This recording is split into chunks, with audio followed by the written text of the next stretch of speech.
ബഹുമാനപ്പെട്ട അഭിവന്യ പിതാവ് ബർസാവച്ചൻ, ബഹുമാനപ്പെട്ട മാജിസ്ട്രേറ്റ് ജോർജ് ടീച്ചർ, വേദിയിലും സദസ്സിലുമുള്ള ബഹുമാനി, കാറ്റ് വിതച്ച് കൊടുങ്കാറ്റ് കൊയ്യാൻ കെൽപ്പുള്ള എൻ്റെ പ്രിയപ്പെട്ട ഇമാനുവലിനെ കൂട്ടുകാരൻ, ഈ പ്രസംഗത്തിൻ്റെ ഒരു പ്രത്യേകത ഞാൻ പറയാൻ കരുതി വെച്ചിരുന്നതെല്ലാം ഇതിനെല്ലാം ചേർന്ന് പറഞ്ഞു. ഞാൻ എൻ്റെ പ്രസംഗം ചുരുക്കാൻ ആഗ്രഹിച്ചിരുന്നത് പൗലോയുടെ സെന്റൻസ് വെച്ചിട്ടാണ്. അത് ആദ്യം പറഞ്ഞ കുട്ടി കമ്പയർ ചെയ്ത കുട്ടി പറഞ്ഞു. എന്നെ അറിയാവുന്ന അധ്യാപകരെ സംസാരിക്കാൻ കിട്ടാനുള്ള ഒരു പ്രധാനപ്പെട്ട പ്രശ്നമില്ല. ഒരുപക്ഷെ Shirley teacher, Sabu sir, Mary teacher, ഇവരെ ആരെങ്കിലും ഈ ഉദ്ദേശിച്ചാൽ അവരും എന്നെ കുറിച്ച് നൂറുകണക്കിന് കഥകൾ പറഞ്ഞുകൊണ്ടേയിരിക്കും. എനിക്ക് ഈ കോളേജിന് വേണ്ടിയ ഒരു വലിയ അംഗീകാരം ഈ കോളേജിൽ ഡിപ്പാർട്ട്മെന്റിൽ അതീതനായിട്ടാണ്. വെറും ഒരു BPMC ഡിപ്പാർട്ട്മെന്റിലെ ഒരാളായിട്ടല്ല ഞാൻ ഈ കോളേജിൽ വളർന്നത്. അഭിവന്യ പിതാവിനോ കൃത്യമായിട്ട് ഓർമ്മയുണ്ട്.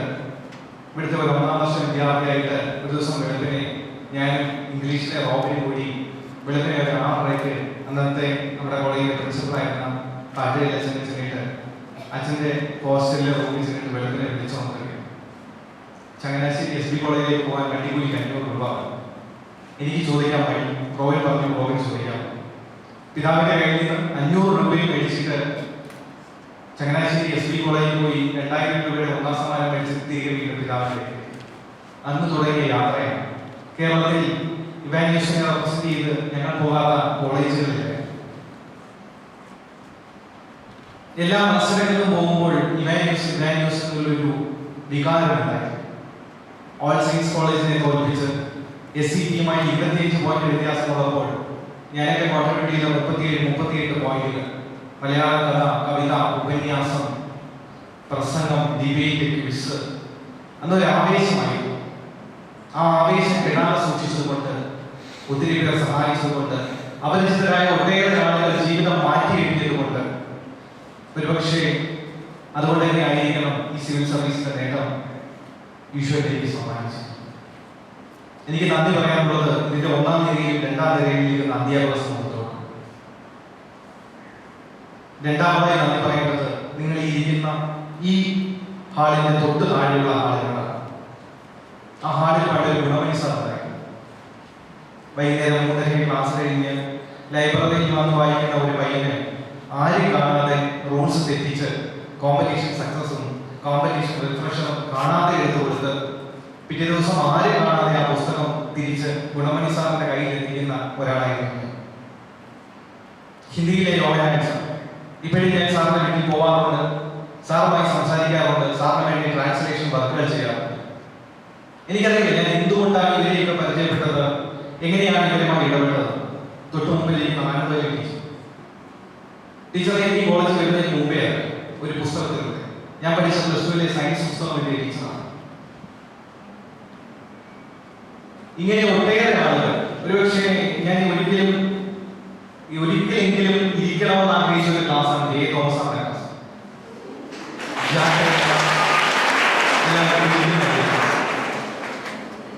കുട്ടികൾ പറയാറുണ്ട്, റോബിനൊക്കെ പറയാറുണ്ട്, റോബിനെയൊക്കെ പഠിച്ചവർ പറയാറുണ്ട്, നിരന്തരം വിറ്റുകൾ പറയുന്ന ജാക്കി സാറിന്റെ ക്ലാസ് കിട്ടിയിട്ടില്ല. ഇക്കണോമിക്സിലെ മേരി ടീച്ചറാണ് മീഡിയകളിലൂടെ തുടങ്ങിയത്. ഓർമ്മയുണ്ട്, ഇതേ ഹാളിൽ 2 ഇടത്തായി ഞാനും റോബിനും ഒക്കെ നിന്ന് മാധ്യമ നൈതികതയെ കുറിച്ച് ഡിബേറ്റ് അങ്ങോട്ടും ഇങ്ങോട്ടും വാക്ശരങ്ങൾ ഉയർത്തിയ ദിവസം ഈ കോളേജിൽ കോർ ഗ്രൂപ്പ് തുടങ്ങി. ആ കോർ ഗ്രൂപ്പ് ഈ കോളേജിന്റെ ഇവാനുവേഷന് കിരീടം സമ്മാനിക്കുമ്പോൾ ഹൃദയം നിറഞ്ഞുപോയ അവസരങ്ങൾ ഉണ്ടായിട്ടുണ്ട്. ഞാൻ പറയാൻ ആഗ്രഹിച്ച എല്ലാ കാര്യങ്ങളും ഇവരെല്ലാവരും പറഞ്ഞു കഴിഞ്ഞു. ഞാൻ ആദ്യം പറയാൻ ആഗ്രഹിച്ചത് എല്ലാവർക്കും കത്തോലിക്ക സഭയെ കുറിച്ചുള്ള അഭിപ്രായം അല്ലെങ്കിൽ എയ്ഡഡ് കോളേജുകളെ കുറിച്ചുള്ള അഭിപ്രായം തലവരി വാങ്ങുന്ന, കോഴ വാങ്ങുന്ന, അല്ലെങ്കിൽ ഒട്ടും പഠിപ്പിക്കാത്ത, അല്ലെങ്കിൽ നിലവാരമില്ലാത്ത എന്നുള്ള ഒരു പൊതുവായ ബോധത്തിനെതിരായി 5 ലക്ഷം പേര് എഴുതി.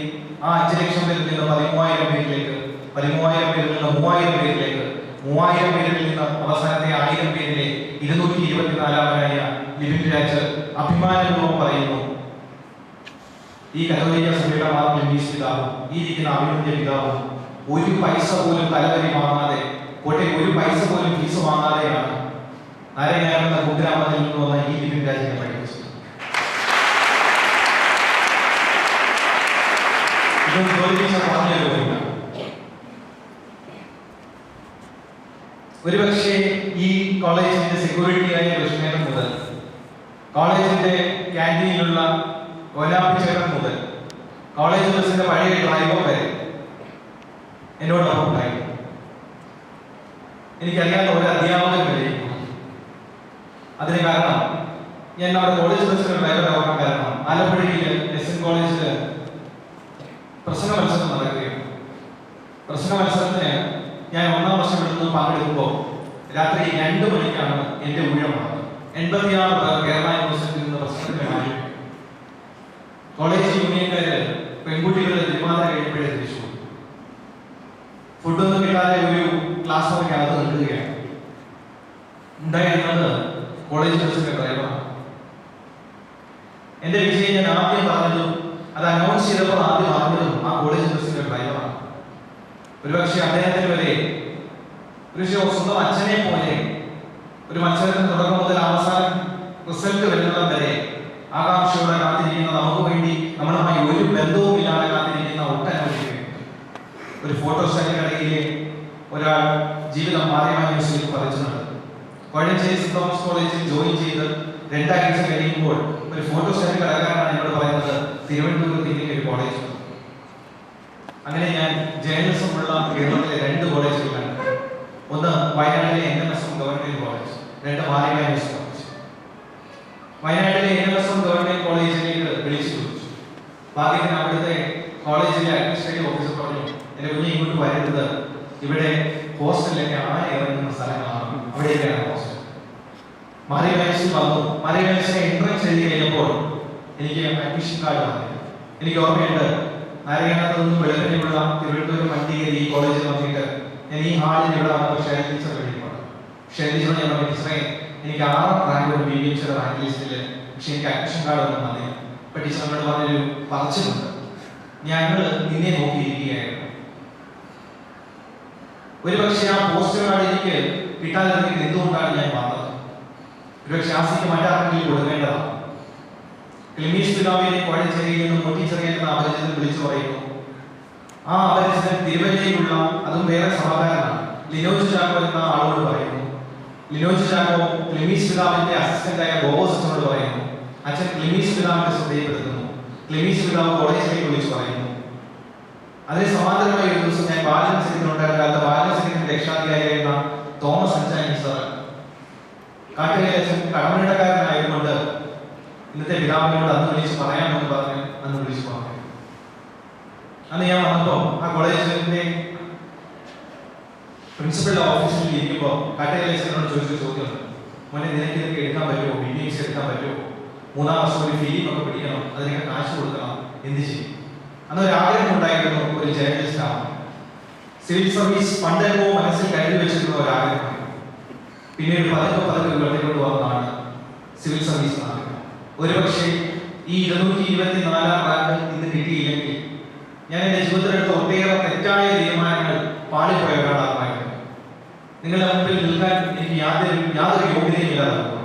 കാരണം 10ാം ക്ലാസ് കഴിഞ്ഞ് ഹ്യൂമാനിറ്റീസ് എടുക്കണമെന്ന് കരുതിയ എന്റെ അഡ്മിഷൻ ഫോമിൽ അത് വെട്ടി സയൻസ് എന്ന് എഴുതി വിട്ട ലാബ് അസിസ്റ്റന്റ് മുതൽ കോഴഞ്ചേരി സെന്റ് തോമസ് കോളേജ് ചേർന്ന് പഠിക്കണമെന്ന് കരുതി അവിടെ ഹ്യൂമാനിറ്റീസിലേക്ക് വരികയും ഹ്യൂമാനിറ്റീസിൽ നിന്ന് പഠിച്ചിറങ്ങുമ്പോൾ 2009 മനോരമയിൽ നിന്നും മനോരമ ന്യൂസിൽ നിന്നും ഇന്ത്യ വിഷനിൽ നിന്നുള്ള 3 ഓഫറുകൾ നിരസിച്ചിട്ട് 15 യൂണിവേഴ്സിറ്റികളിൽ, അതും ഇന്ത്യയിലെ ഒന്നാമത്തെ യൂണിവേഴ്സിറ്റികളായ JNU, IIMC-യും മാറിയ കോളേജിൽ നിന്നുള്ള ഈ സർട്ടിഫിക്കറ്റ്സ് പിടിച്ച സിനിമയൊക്കെ കൊണ്ട് കാണിച്ചിട്ട് പ്രവേശനം കിട്ടിയ കേരളത്തിൽ നിന്ന് 7 ആളായി തിരഞ്ഞെടുക്കപ്പെട്ട ജാമ്യയിൽ പോയി പഠിക്കാതെ അവസാനം SBT ഒരു ക്ലർക്കായി ജീവിതം തിരിയുകയാണ്.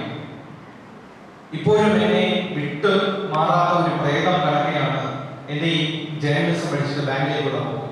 സിവിൽ സർവീസിന്റെ ഇന്റർവ്യൂവിൽ തന്നെ അവർ പറയുന്നത് എന്തുകൊണ്ടാണ് നിങ്ങൾ പക്ഷേ എനിക്ക് ഓർമ്മയുണ്ട്, ഷാനിസം ഞാൻ വന്ന കാലത്ത് തന്നെ ഇംഗ്ലീഷ് പഠിപ്പിച്ചു. അറിയില്ല ഇംഗ്ലീഷ് എങ്ങനെ സംസാരിക്കണം, പക്ഷെ ഞാൻ ഇംഗ്ലീഷിലാണ് എന്റെ സിവിൽ സർവീസ് ഇന്റർവ്യൂ അഭിനയിക്കുന്നത്. ഞാൻ പറയുന്നു, ജീവിതത്തിൽ മാറ്റം ഉണ്ടാക്കിയത് ഈ ഹ്യൂമാനിറ്റീസ്. ഒത്തിരി കടപ്പാടുണ്ട് ജോലി പറയാതിരിക്കാനാണ്. കാരണം ഇവൻ BVMCയുടെ തൊട്ട് ഫ്രണ്ടിലുള്ള ഒരു അരമതിലിൽ ഒന്നും എഴുതാതെ ഒരു ക്ലാസ്സിൽ കയറാതെ ഞങ്ങൾ ഒരു കൂട്ടം ആളുകൾ എന്ത് ചെയ്യണം എങ്ങനെ പോകണമെന്ന് അറിയാതിരുന്നപ്പോൾ ആ ഡിപ്പാർട്ട്മെന്റിൽ ഒരു മുഖച്ഛായ ഉണ്ടാക്കി കൊടുത്ത ആളാണ് ജോലി. മലയാളത്തെ ഇത്രയധികം സ്നേഹിക്കുന്ന, ONV ഗ്രൂപ്പിനെ ഇത്രയധികം പിന്തുടരുന്ന മറ്റൊരു പ്രഗത്ഭയായ അധ്യാപിക മലയാളത്തിൽ. ഒരുപക്ഷെ ഇങ്ങനെയുള്ള കുറെ നല്ല ആളുകളാണ് ഈ ഇവാഞ്ചലിസ്റ്റ്. എനിക്ക് തോന്നുന്നില്ല എന്റെ ജീവിതം നല്ലൊരു മാതൃകയാണ്. കാരണം ജേർണലിസത്തിലേക്ക് പോകണമെന്ന് കരുതിയ ഒരാൾ ബാങ്കിലേക്ക് പോകുന്നു. ഞാൻ ബാങ്കിലേക്ക് പോയതിന് ഏറ്റവും ശക്തമായി ഇരുന്ന ഒരാളാണ് യോഹന്നാൻ. എല്ലാ കാലത്തും പറയും, എന്റെ കുഞ്ഞി അതൊക്കെ കളഞ്ഞിട്ട് നീ വല്ല സിവിൽ സർവീസിൽ പോയി പഠിക്കുക, അല്ലെങ്കിൽ എവിടെയെങ്കിലും കോളേജിൽ അധ്യാപകരാണ്. അതുകൊണ്ട് മാത്രമാണ് ഞാൻ എഴുതിയത്. എന്തെങ്കിലും ഒരു കാലത്ത് ബാങ്കിലെ ജോലി കളഞ്ഞിട്ട് അധ്യാപനത്തിലേക്ക് പോകണമെന്ന് ആഗ്രഹമുണ്ട്. സിവിൽ സർവീസിന് ഒരിടത്തും കോച്ചിങ്ങിന് പോയിട്ടില്ല. തന്റെ പുസ്തകങ്ങൾ കണ്ടെത്തിയാണ് പഠിച്ചത്. അതിന് കാരണം ഈ ഇവാഞ്ചലിസ്റ്റ് ഇവിടുത്തെ ലൈബ്രറിയുമാണ്. 3:30 മുതൽ 5:30 വരെ ഈ ലൈബ്രറി കഴിഞ്ഞ് നേരെ കേരള യൂണിവേഴ്സിറ്റി ലൈബ്രറി. ഈ കോളേജിൽ നടന്ന അനുഭവങ്ങളും ഈ കോളേജിൽ നടന്ന വിജ്ഞാന ശേഖരവുമാണ് എന്നെ ഇന്നത്തെ രാജ്യം ആക്കിയത്. ഈ 224 ആരോടൊക്കെയാണ് നന്ദി വാങ്ങിയതെന്ന് അറിയില്ല. ഈ കോളേജിന് ഞാൻ മൂലം വർഷങ്ങൾക്ക് ശേഷം സിവിൽ സർവീസ് തിരികെ എത്തുമ്പോൾ നഷ്ടപ്പെട്ടു പോയ ഗ്രൂപ്പുണ്ട്. ഞങ്ങൾ 5 പേർ ചേർന്ന് സിവിൽ സർവീസിന് വേണ്ടി സ്ഥാപിച്ച ഗ്രൂപ്പുകളാണ്. രാഷ്ട്രീയത്തിന് അതീതമായി ഒരുപക്ഷെ ഇവിടുത്തെ കോളേജ് യൂണിയനിൽ മത്സരിക്കാൻ വേണ്ടി എനിക്ക് പലരുടെ ഭാഗത്തുനിന്ന് ഭയങ്കരമായ പ്രശ്നമുണ്ട്. അന്ന് മലയാളക്കാരച്ഛൻ കഴിക്കുന്ന അച്ഛൻ പറഞ്ഞു, മറ്റേ ഇന്ന് കോളേജ് യൂണിയനിലെ മാക്സിമേറ്റർ ആയ നാളെ തന്നെ ആളുകൾ മറന്നുപോകും. നീ നന്നായിട്ട് പഠിച്ച് നല്ല ഒരാളായിട്ട് മാറിയിട്ട് ഈ കോളേജിൽ വന്ന് സംസാരിക്കണം. വളരെ ചെറിയ ആളുകൾ മുതൽ അപരിചിതരായ ആളുകൾ വരെ എന്റെ ജീവിതത്തിൽ മാറ്റിമറിച്ചതാണ് എന്റെ ജീവിതമെന്ന് ഒറ്റ വാക്കിൽ പറയും. അതിനെ മാതൃകയാകണോ വേണ്ടിയോ എന്നുള്ളത് നിങ്ങളുടെയൊക്കെ ചുമതലയാണ്. കാരണം എന്നെ വളർത്തിയ അധ്യാപകരുടെ, എന്നെ വളർത്തിയ നല്ലവരായ ആളുകളുടെ ആകെ തുകയാണ്. ഇത്തരം ഒരു സ്വീകരണത്തിന് ബദനികുന്നിന്റെ മുകളിൽ തന്നതിന് അഭിമാനമുണ്ട്. നിങ്ങളോട് ഒരു അപേക്ഷയേ ഉള്ളൂ. കേരളത്തിലെ ഇന്നത്തെ കോളേജുകളിൽ ഏറ്റവും ശക്തമായ കോളേജ് എന്നാണ് മാറിയ പഴയ ആദ്യത്തിന്റെയോ പഴയ പാരമ്പര്യത്തിന്റെയോ ചങ്കൂറ്റത്തോടു കൂടി പറയുകയല്ല. പാരമ്പര്യവും ആദ്യവും അവിടെ നിൽക്കട്ടെ. ഇന്നും മാറിയ കോളേജ് എന്ന് പറഞ്ഞാൽ ആളുകൾ അഭിമാനത്തോടെ പറയും. അതിന് കാരണം ഈ കലാലയവും ഞാൻ മുമ്പ് പറഞ്ഞതുപോലെ കാറ്റ് വിതച്ച് കൊടുങ്കാറ്റ് കൊയ്യാൻ കെൽപ്പുള്ള എന്റെ പ്രിയ കൂട്ടുകാരാണ്. ഇവിടെ ഇന്ന് സിവിൽ സർവീസിന്റെ 224 റാങ്ക് വന്നെങ്കിൽ നാളെ ഈ കോളേജിലേക്ക് 1-ാം റാങ്ക് കൊടുക്കേണ്ട ഉത്തരവാദിത്വം നിങ്ങൾ ഓരോരുത്തരും നിക്ഷിപ്തമാണ്. നിങ്ങൾക്ക് ആവശ്യമുള്ള എന്ത് കാര്യത്തിന് വേണ്ടിയും ഞാൻ എല്ലായ്പ്പോഴും ഉണ്ടാകും. എന്നെ സഹായിച്ച ഇവാഞ്ചലിസ്റ്റിനോട് ഒറ്റ വാക്കുകളൊന്നും നന്ദി പറഞ്ഞാൽ തീരില്ല എന്ന് എനിക്കറിയാം. എങ്കിലും ഇത്തരം ഒരു ചടങ്ങ് ഇവിടെ നടത്താൻ മുൻകൈയെടുത്ത അഭിമന്യ പിതാവിനോടും ജോലി ടീച്ചറോടും ഈ കോളേജിലെ ഓരോരുത്തരോടുമുള്ള പ്രത്യേകമായ നന്ദി പറഞ്ഞുകൊണ്ട് നിങ്ങളുടെ അനുഗ്രഹവും പ്രാർത്ഥനയും പ്രത്യേകം അഭ്യർത്ഥിച്ചുകൊണ്ട് ഞാൻ എന്റെ പ്രശ്നം ചുരുക്കുന്നതിന് മുമ്പായി ഒരു കാര്യം കൂടി പറയാൻ ആഗ്രഹിക്കുന്നു. ഇന്നലെ രാത്രി മെഡിക്കൽ കഴിഞ്ഞ് തിരിച്ചു കയറുമ്പോൾ രാത്രിയിലാണ് ഡൽഹിയിൽ നിന്ന് രാവിലെ ജോലി ടീച്ചറോട് ഈ പരിപാടിയിലേക്ക് പോകുന്നത്. എനിക്കറിയില്ല, ഞാൻ ഇന്ത്യൻ സിവിൽ സർവീസിന് പറ്റിയ ഫിസിക്കലി ഫിറ്റ് ആയ ഒരാളാണ്. 10 ദിവസം കഴിഞ്ഞു. ഒരുപക്ഷെ ഇത്രയും എക്സാമിനേഷനൊക്കെ എഴുതി, പ്രിലിമിനറി എഴുതി, മെയിൻ എഴുതി, ഇന്റർവ്യൂ ഒക്കെ കടന്നു വരുമ്പോൾ അവസാനത്തെ മെഡിക്കൽ പരീക്ഷയിൽ പരാജയപ്പെട്ട് കഴിഞ്ഞാൽ ഈ പരീക്ഷയിൽ നിന്ന് പുറത്തു പോകാനുള്ള സാധ്യത കൂടുതലാണ്. കാരണം ഒരു കണ്ണിന് കാഴ്ചയില്ലാത്ത എന്റെ മറ്റേ കണ്ണിന് കാഴ്ച പറഞ്ഞുകൊണ്ടിരിക്കുന്നു. ആളുകൾ അത് അംഗീകരിക്കുമെങ്കിലും ഇന്ത്യൻ സിവിൽ സർവീസ് അത് അംഗീകരിച്ചിട്ടില്ല. ഒരുപക്ഷെ ഇങ്ങനെയൊക്കെ പ്രതിസന്ധികളുള്ളപ്പോൾ എനിക്ക് നിങ്ങളുടെ പ്രാർത്ഥന ആവശ്യമാണ്. വീണ്ടും സിവിൽ സർവീസിന്റെ പഠനം കളരി നമുക്ക് ഒന്നിച്ച് ഇവാഞ്ചലിസ്റ്റ് ഉയർത്തിപ്പിടിക്കാമെന്ന് അഭ്യർത്ഥിച്ചുകൊണ്ട് നിർത്തുന്നു. നന്ദി, നമസ്കാരം.